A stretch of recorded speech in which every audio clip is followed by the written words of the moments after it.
Hi, good morning. Dr. Ruth Anderson here with Enlightened World and Enlightened World Network. I'm so excited today that we have launched our first anthology, which is Gateway to an Enlightened World, Collective Life Lessons to Support Planetary Transformation. And I have one of the co-authors here with me today, Neelam Minocha. So Neelam, do you want to come on and say hello? Hi, Ruth. Hi, everyone. I hope you're well. It's great to be a part of this and to be with you live today. So thank you for having me. I'm very humbled to be here. Thank you. Well, we're humbled to have you with us, Neelam. Truly, so excited. So your chapter was a channeling from Mother Teresa, and it's called Your Mission is Calling You. Can you tell us about your chapter? Yeah, so when you asked me if I wanted to be part of the book, I kind of tuned in and I asked, what is it that I need to share? Is it part of my story or is it something else? And I literally saw Mother Teresa's energy just come through, and she said, no, you must share this message in the book. And I thought about the message and what it delivers, and it's all about the energy of the book is the gateway to an enlightened world. And she was a missionary. She carries the frequency and the energy of the Divine Mother, and it just felt like it was really important to anchor that energy in the book, and for her energy to be present in the book, because she was all about compassion, about love, about community, about unconditional love.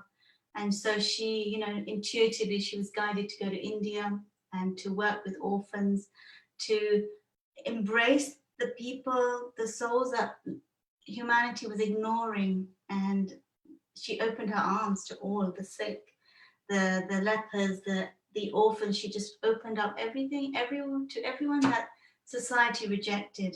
And she says, this is unconditional love. This is compassion.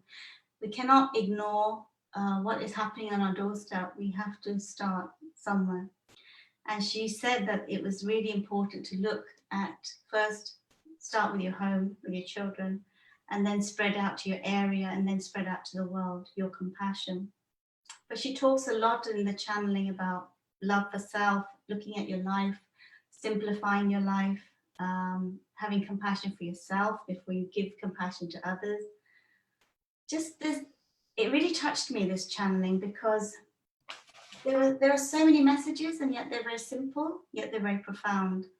And for us to ascend and to move to higher vibrations, we have to look at everything in our life. We have to heal our wounds.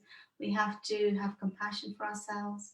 We have to listen to where we are not honoring our soul, where we are settling, where we are not experiencing joy, and just start to move our life towards what is really calling to us. And so her message really is strong, that your passion, your mission is calling you. It is time. This is so important as we ascend as a planet.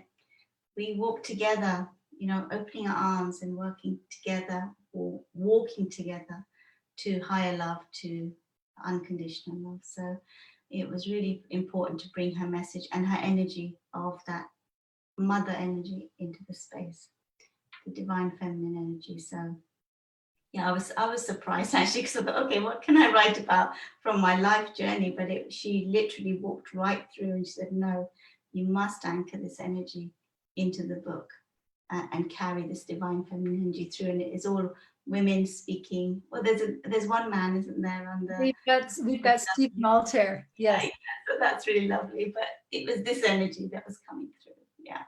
Well, and Stephen works so closely with Divine Mother that it's sort of the perfect segue there. But I love that statement, your mission is calling you. Mm. Because so much of what Enlightened World is doing, it's supporting people as they step into their mission, as they step into being a leader. And not everybody is supposed to go be an Oprah. Not everybody is supposed to go write 10 books and speak on stage. That's not everybody's mission. I mean, some people have a mission of really just staying where they are and shining with divine light, almost like a lighthouse for people to notice. So that mission, it's so independent and so individual, person to person.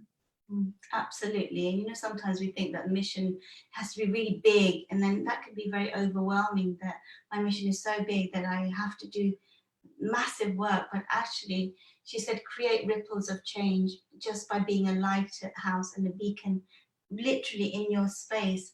Simple acts of kindness, compassion, helping a neighbor, or just, you know, having a conversation with maybe an old person who's on their own, or visiting them at Christmas, or just little acts of kindness in the community, in your family, being aware, being a good listener, holding space for someone.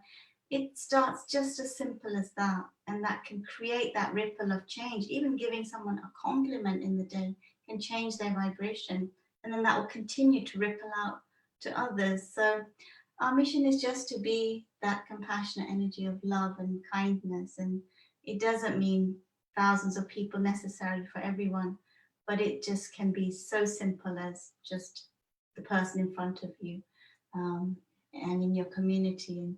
And that's how when we all rise. And you know, in some of my videos on YouTube, I put up images of lanterns, Chinese lanterns. If you imagine the night sky and we're all lit up and we're all lifting the vibration, the night sky is just completely lit up with all of our energies. So it does, the world will not change with just one person. It requires all of us to support each other, to stand together, and embrace our own true gifts and what is inside of us. We are all different. We're not all the same. We're not all speakers. We're not all educators or teachers. We all have our individual gifts and uniqueness. So it's to honor that and to step into that. So yeah, it can be, yeah, very Right. simple. And I'm also seeing that while we are all different, we are all the same in the sense that we are all made through divine love, and that we are love. So yeah, beautiful, very beautiful today, Neelam. This is great. Thank you. So to our friends here, we would just like to say, please take a look at the new book. It's available on Amazon.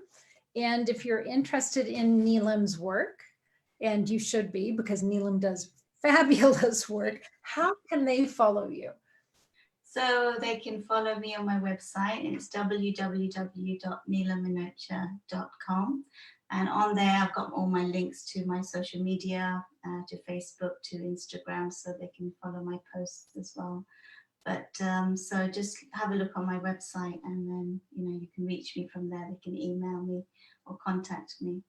But I just wanted to quickly say that, you know, what you've created is very beautiful, because it's, everything is energy. And the moment you tune in and focus your intention on something that is so divine and so beautiful, gateway to enlightened world, you know, words carry frequency.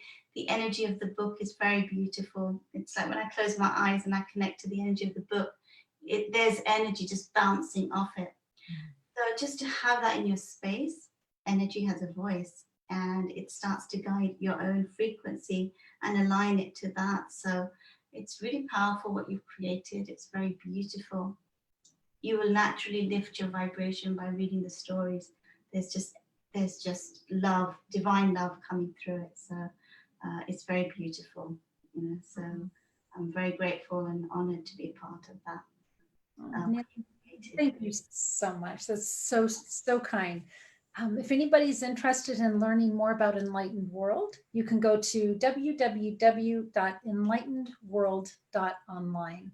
So Neelam, thank you for being with us today. And thank you so much for the beautiful chapter. Thank you so much. Your book. I hope everyone enjoys it. Thank you. Thank you.